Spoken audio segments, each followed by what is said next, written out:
Hello, nerds. Hey gang, today we're going to airbrush a tank using the Dark Camo Green as a base coat, Camo Green as our mid-tone layer, and then we're going to mix in a little bit of faded green to the Camo Green to get us towards our highlights. We're going to be using a panel modulation highlighting style on this to get you going, and you'll find that we use some Glaze Wash Medium along with water to thin the paints along the way. I'll point all that out on the video, so hang out, watch, and have fun. We're going to start off with some Dark Camo Green. And when airbrushing vehicles, the key is to start... Okay, there's two ways to do this. The key is to wind up with darkness in all of the in-between panel lines, okay? You'll see this if you watch like military scale modeling channels and things like this, that a lot of times with airplanes, they'll take it and paint it like a silver fuselage for the airplane. Then they'll go back with an airbrush and they'll go with black, and they'll do all of the panel lines in between all the riveted aluminum panels on the fuselage. They'll do black. And you can do it very messy, because what you're trying to do is recreate the idea that dirt and grime hides itself in between the metal panels and the grooves and low spots. And we're going to do the same thing with a tank. I prefer to start dark and then work my bright colors up, focused with the airbrush in between the panel lines. So I will highlight to the middle and top area of panels and such, and then we'll go back and show you. So I'm just going to start base coating, but I want to try to start my color and stay away from the panel lines a little bit. So when I get to an edge where there's an edge of a panel, I just want to spray towards the middle of it. So I'm leaving this stripe unpainted. I'm not going to go over the stripe. Then I'm going to skip the stripe, come to this front little triangle on here. Boom. Do this little area. Do this little area, blah, blah, blah, blah. Now, you could just spray the model Camo Green, the Dark Camo Green, and then go back with a black, brown, or a black, right, and spray those lines again. I find this is a lot quicker.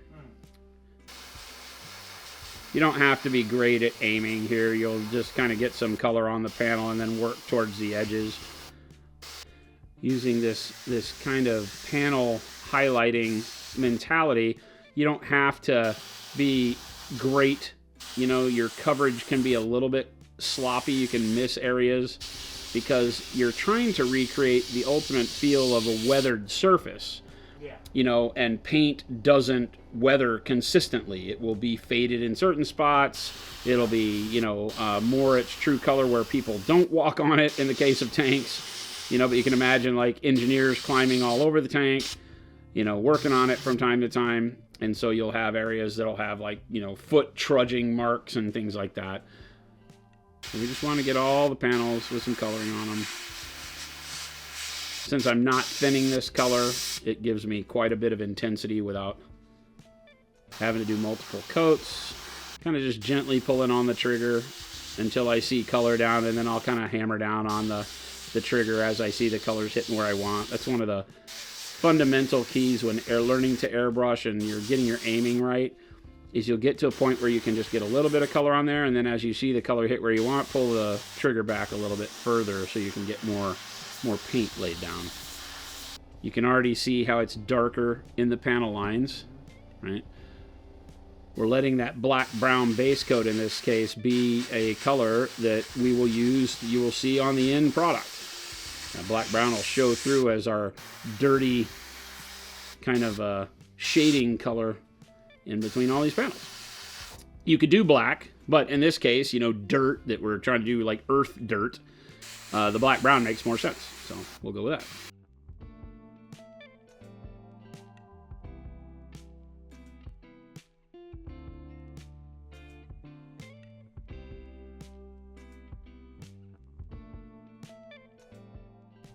You can see that as I'm spraying, I'm about 2 to 3 inches away tops, and sometimes in like, you know, more like 1 inch away. I prefer to spray close to the model. Again, on an open panel that doesn't have panel lines like this, I still try to stay away from the edges. I'm focusing most of my paint into the center there and letting it feather out towards the edges. Same thing on this one, right? I'll see if I can exaggerate it for you. I'll paint like a circular motion, in the middle of the panel like that, so it's dark out towards the edges. And then I'll just kind of feather it out towards the corners there.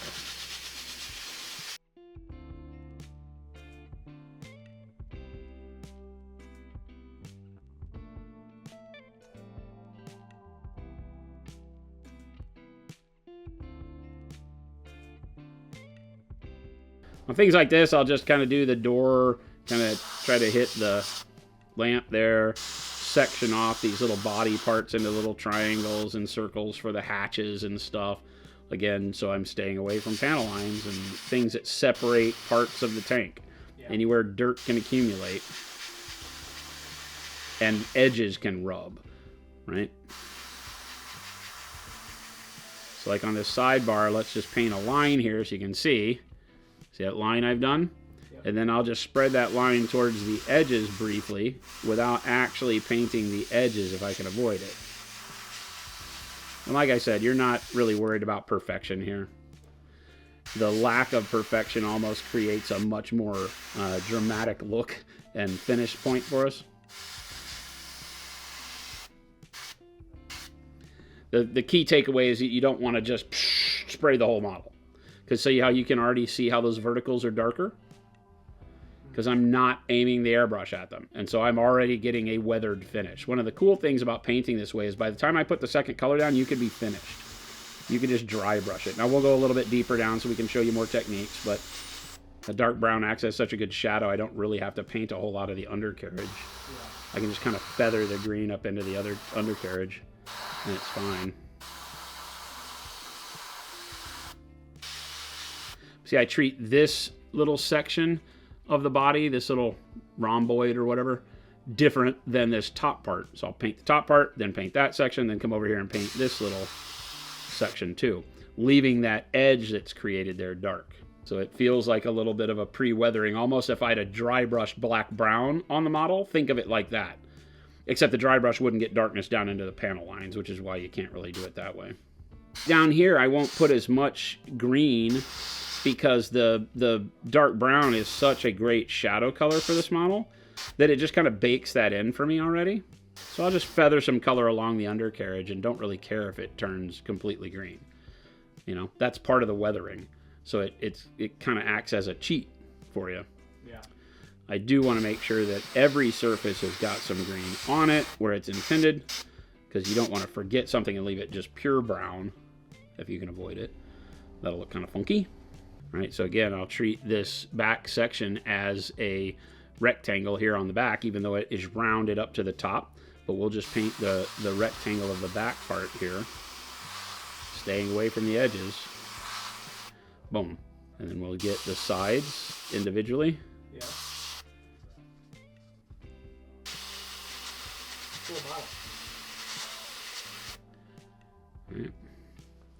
We'll take that and blend it off into the side of the turret because there's nothing. We have a gas can on the other side. This side doesn't have that. So we get that kind of dark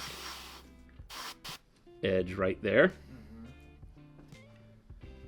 That's the way the metal, the worn metal would start to look. So that works really well for us. Get the top and have it be separate. Some places you'll be finding yourself painting with more spots. You know, like a spot on this, a spot on that. So I can do like this side of the turret mantlet. Right? And just kind of paint a spot there, and then I'll go over the top and the bottom. Again, that spottiness is what we're looking for.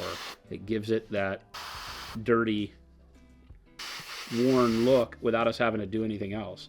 Now on the gun, I'll just run the length of the gun from the top, staying away from where it connects in there.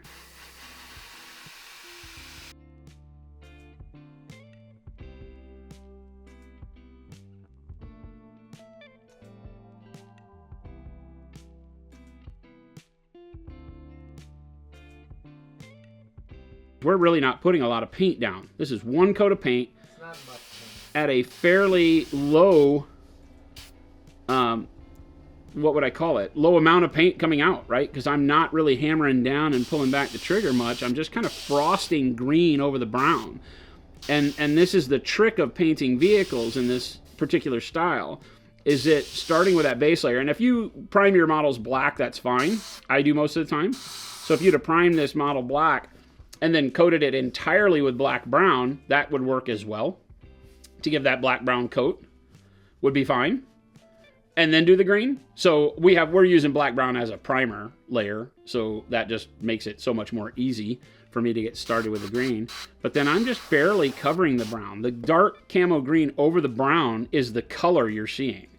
It's not just dark camo green, right? I could just hammer down and get just dark camo green on here, but you see how much better that looks? Look how that's already like a weathered tank. The uneven application, we'll call it, right? That we have darkness where the edges are.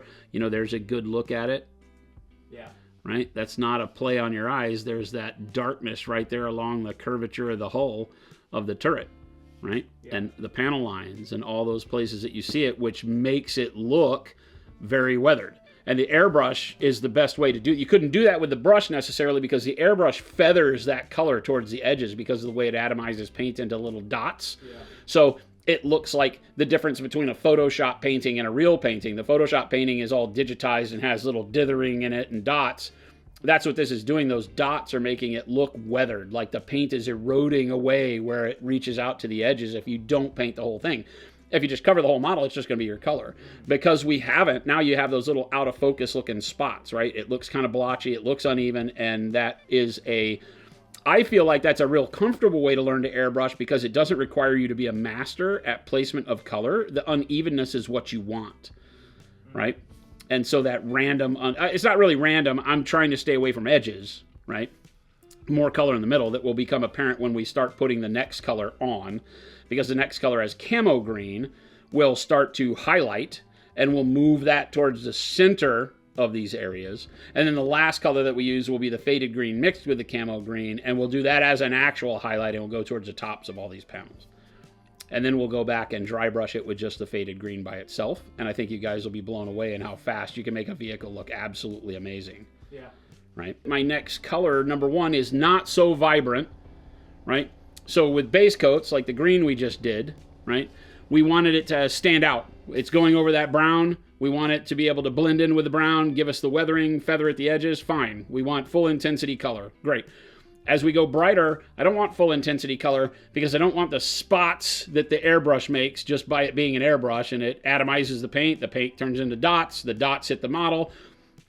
I don't want those dots to create a lot of contrast. You know how we talk about glazing? And if you glaze bright colors, they cause the most problem because they create the most contrast on the model, and you see the problems. The problems exist with everything you're glazing. You just notice them when it's the bright colors. So as I start going up in my highlights, I start to thin so that the paint is more controllable in a standpoint of not being as vibrant as it hits the model. I might have to layer it a couple more times, but that's fine, right? Especially with the airbrush. So I'm gonna grab a cup to mix my paint in. So the next color is camo green. And when I say mix, I'm just gonna thin it. That's all we're doing. So again, I'm probably gonna use, I don't know, however much that is. And I'm gonna grab some Glaze Wash Medium. Acts as a thinner and a flow improver. Keeps the nice matte finish of the paint as well. And I'll probably add about as much Glaze Wash as I had paint. 50-50, let's call that. Very scientific measuring methods we have here. And then to show you how scientific I am, I'm gonna add exact amounts of water that look like that. That was exact. That was something I don't expect you to learn quickly. Then we use the butt end of a brush and we mix it all up. If you use a butt end of the brush, you don't have to clean the brush. Look at me, wisdom from an old guy. I'm lazy. I ain't trying to clean stuff. I already have to clean the airbrush all the time. We got this mixed up. We're just going to pour it in. I'm going to leave about half of it in there because I might want to mix that with a brighter color later. Right, so let's just start with the turret up top. Right? So I'm going to get in about 2 inches away, and I'm just going to start doing what I did before. I'm going to start with the center of the panel and just kind of feather it towards the edges, staying up closer to the top. And I'm just going to do the same exact thing in all of these panels, repeating the process we did before, but now, not doing the whole panel, I'm wanting to create some highlights, so I'm working up towards the top end of the panels only. Nice thing when painting this thin is I can go in, like you see me now, I'm not painting, I'm using the air to dry it up so I can see how I like it real quick, and that's looking really good. So on these vertical stripes, it'll be easier to tell what I'm doing because I'll start up kind of high here on this one, and then I'll just feather down. Start up high on this one with a spot, and then just kind of feather down, come back up to the top. Same thing over here, feather down, back up to the top with more paint. Right? Nice. So you see the spots that I'm making, and then as I just use air now to dry it out, you'll see what that looks like. And as we get, the wetness goes away, and now you can start seeing that weathering, right? Now we're amplifying it. You're starting to see how the brighter colors will make it look like everything's dirtier down towards the bottom where gravity's pulling all the grit and grime. And we just continue doing this, all these little areas.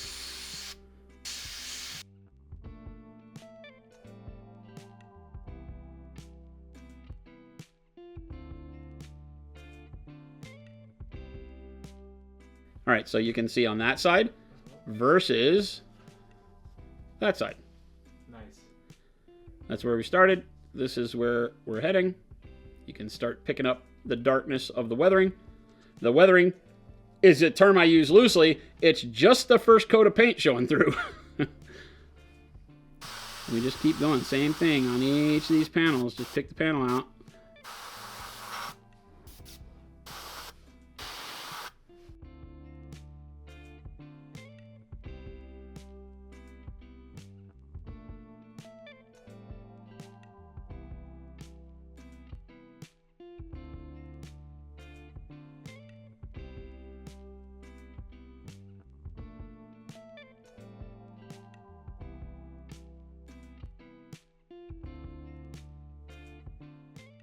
Everything is broken down into smaller shapes again, right? So same as we did initially, we just want to look at each little section as its own shape. So again, on this back part, we have this kind of whatever that is, right? And I want to kind of start up towards the top, get close, start up towards the top, and then feather down, right? And just do that triangular section there, right? Then I've got this, same thing, start up at the top. Basically do a line here. I'll show you what I'm doing, right? A line right across the top of that panel. No, nice. Right? Look at that line. Yeah, I can see that. Right? And then I feather that line. So now I pull the airbrush back a little bit. Now instead of being 1 inch away, I'm like 2-3 inches away, and I just kind of feather the trigger and work that color down towards the bottom, and now I feather that line out, and now we get a blend. But like these small ones, it's really just a quick pull back and kind of spotty. So you'll hear it like and then to kind of feather it in there, since they're hard to reach. And at some point in time, you don't care because you can't get any more color in there, so you're fine. Right? Yeah. Then I get in close again on this little panel line here, or this little panel here, and I'll, again, let me just use that kind of spritzy thing, and I'll just kind of make a bit of brightness up at the top of the triangle. Yeah. Then I'll pull back about 1 inch, and then I'll feather that down onto the panel. But now I have a weathered panel. Now the lines between those sections become even darker because now I have not only the black brown, but the dark camo green, because I'm pulling the camo green in tighter to the middle, right? Because this panel here on the butt was painted with the dark camo green, and the only area I didn't hit with the green is the very edges. Now I'll come in here and I'll get, about, I don't know, 1/2 inch away, and I'll do a line in the middle like that, right? And then I'll come back about 2 inches, and I'll just feather that line a little bit. Notice how I'm wiggling the nozzle of the brush around, right? And boom, now, bang, blended. Then I'll use some air to dry it so you get rid of that wet line in the middle, and boom, blended panel.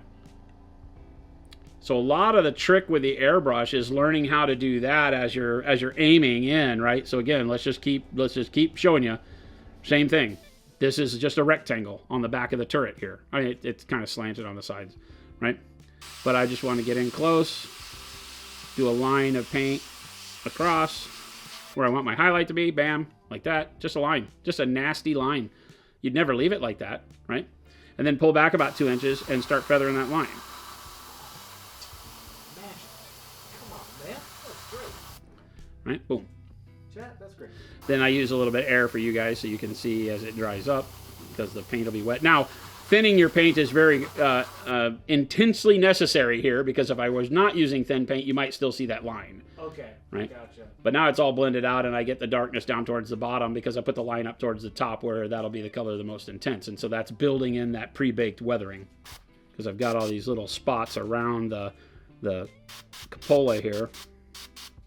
And don't worry about it. If you have like a dot of paint, that's fine, right? Because again, there's people that walk on the top of this to get in and out of the tank. So the paint is going to be all splotchy anyway from where it's worn and dirty. It's kind of splotching it in there. Hopefully the camera's picking that up, right? There's a lot of shadow from the gun, but I'm not doing anything. You can see where I'm missing paint right in here. Oh, yeah. Who cares, right? So again, on this side, same thing. We just come in, do a line across the top, right? And then from the bottom of that line, just feather it out. Go right over the line, but pull back, and then just kind of feather it out, staying away from the edges. Then no pulling back, just so I have air. Always good to use the air to dry your work when working thin so you can see what you've actually got. And booyah, side of the tank. And once you get comfortable, you'll be able to do that all in one step. Right, so rather than doing the dot and the line, right, I can just kind of put the color here on the leg and then feather it out all at the same time. So I'll just spend more time up top to load more paint on there and then feather it down.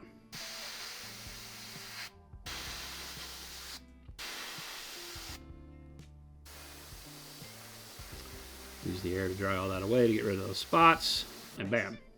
This is a super easy way to paint. It's a super easy way to get comfortable with the airbrush because, like I said, it's not requiring you to be perfect. Vehicles are fantastic for this because, again, you know, a tank like this is all the same dang color. I'm not even worried about it. Yeah. So again, what I'm doing here is like aiming up at the top of this panel, right? Loading in a bunch of color, waiting for it to look wet and shiny, like that, and then just feathering it down. And that'll give me that blended look.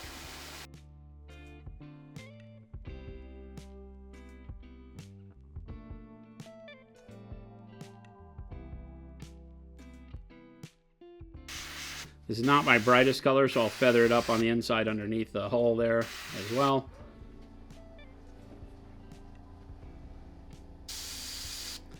And remember, this color we thinned with the Glaze Wash Medium. Okay, so here's a square panel with no adjoining edges that's facing upwards. So here I'm just going to start in the middle, right, with a kind of a circular motion like that. I'll exaggerate it. And then I just kind of dry that with just air. And then feather a little bit of color out on the panel. Dry it with air. And there I've got a nice little highlight on the inside of the panel. Nice. Right, it doesn't look like a circle of paint. You have to be careful as you're doing this, like I said, to thin the paint so it doesn't look like just a circle of color, because it will if you're not careful. Same thing over here. Kind of give me a circle of paint, like that. And then pull back a little bit and feather the whole panel. By pulling back, the paint spreads out further before it hits the surface, which means it's going to look blended rather than as you get close in, you'll make an actual circle or dot of paint. And then here, same thing, kind of right in the middle. I'll just go in and make a circle of paint. Right? And then this one, I'll feather it up a little bit more towards the top than the bottom because this one is not facing our light source.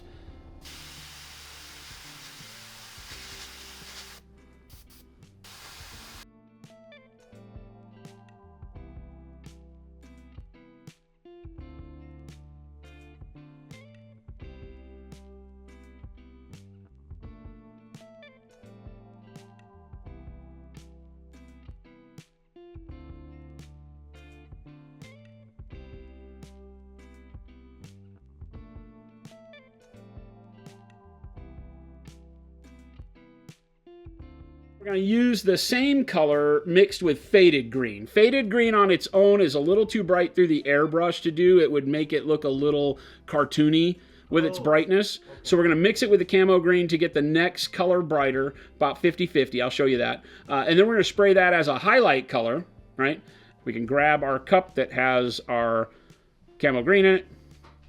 I'm going to now put some faded green in there. Now, this is one of those where I'm not able to show you 50-50 because I don't know how much camo green that is. So I'm just going to put a few drops in here. There's 3 drops of faded green in with whatever's left of our camo green. Then we're going to re-up our Glaze Wash Medium. Right? Since we already have Glaze Wash Medium in there, we added 3 drops of faded green, so we'll add 1, 2, 3 drop. I'm going to do 4 just for good measure. 4 drops of the Glaze Wash Medium, but you're trying to not do 50-50 of the mixture volume. You want to do 50-50 of what you just added in, because we already have the Glaze Wash Medium plus the camo green in this that we just sprayed. So now I'm putting 3 drops of faded green, put 3 drops of Glaze Wash Medium, and now that's the same mix. And then the highly technical part, which is a spritz. This is a spritz. This is definitely a spritz. That was a spritz of water. All right, and that gives me a fantastic color, and you can see how you can tell really quickly how much lighter that will be on the tank and give us our highlight. But had I gone with just faded green, I'd be in a world of hurt. Right, just pour it right in there. I'm going to leave a little behind in case I do want to lighten it up a bit. I don't need a ton of this. Boom. So now I'm going to be doing the thing a whole bunch more, because I really want this to be a more uneven highlight. So I'm do a couple of that, then kind of pull back. Nice. See? And it gives you that kind of oxidized metal look. So this is not a continual spray. This is literally just kind of, hopefully you can see my finger. Watch my finger as it just kind of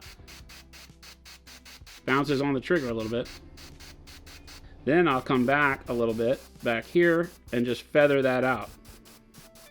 So now the paint that I'm hitting won't ever look like I sprayed it directly. It just blends all those colors together. Now I have that entire line of greens, and look at that fade. So just work in close. You got to get used to being that inch away from the model and just kind of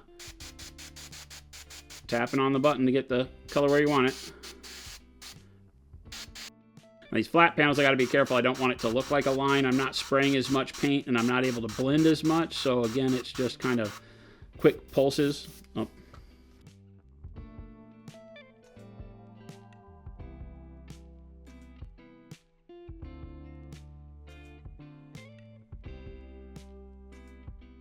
Here, because we have a shelf that will cause a shadow up at the top, see how this butt panel is inlaid? Our highlight is actually going to be towards the bottom more. So again, just kind of pulsing the paint onto the surface. And again, the reason for that is that if I draw my line and then try to feather my line, I will cover up all of the paint that happened before. So I don't want to do that. A little bit of highlight on the heel down there. Getting a little bit on these pistons.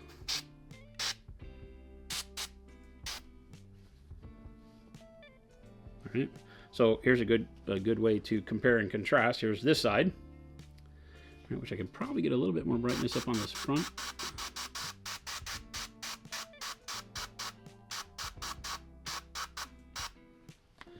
All right. So there's that side on the body, and then this side. It almost looks like we haven't painted this side now, right? That's the effect of the contrast that the highlight drags in there.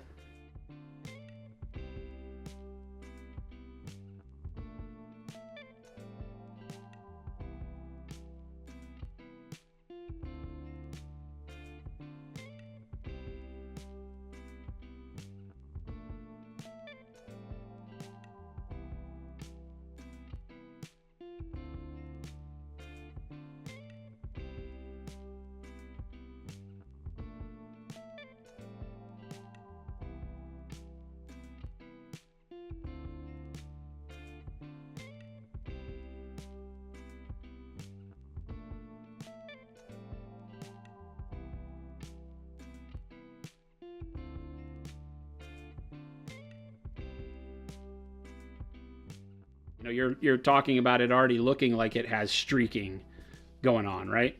So it already feels like we have a motion to the weathering that's being pulled down because I've got the darkness towards the bottom. I've got the panel lines that are dark. I've got the edges of the turret and the round body parts that are still dark. So it gives us that used feeling. So there you go. That's airbrushing a tank. That was technically 4 because I primer based with black brown primer. So I just used our Monument Prime black brown and did the whole model in black brown. No special anything there, just spray the whole model. And then after that, you know, going in with what we'll call a base of the dark camo green, but it's not a all coverage base, because remember, I let the black brown show through in the panels and in the low spots. I let the black brown become the shade and applied the dark green so that I was boxing it in, painting the side of the turret as if it were a single thing, the top of the turret as if it were like 9 things, because there's like there's the cupola top, there's these little viewports and all of that, so I'm spotting color around so that the colors are being able to be seen at everything. I'm not just the black brown's the only thing that sprayed the whole surface. Everything else is being pulled into tighter and tighter and tighter little spots by the time I get to the highlight with the faded green plus camo green. Then because the camo green was the second coat, and then mix in the faded green with it, and I'm just pulling it into smaller and smaller spots for each of those colors, so they all exist here. You can see them all, but because I'm pulling it tighter and tighter and tighter in the direction of my lighting, now I have a highlight to it and the dirt and the weathered look. Seriously, once you do this once or twice and start getting it, come back here, watch this video. You'll feel good about doing this with any color combination you want for anything you want to spray, where it is that kind of mechanical, vehicle, whatever, where you're sectioning it off, spraying it from dark to light, leaving the panel lines dark, and getting that pre-weathering. It takes 90% of the work off your hands. You don't have to pin wash these. You don't have to do hardly anything.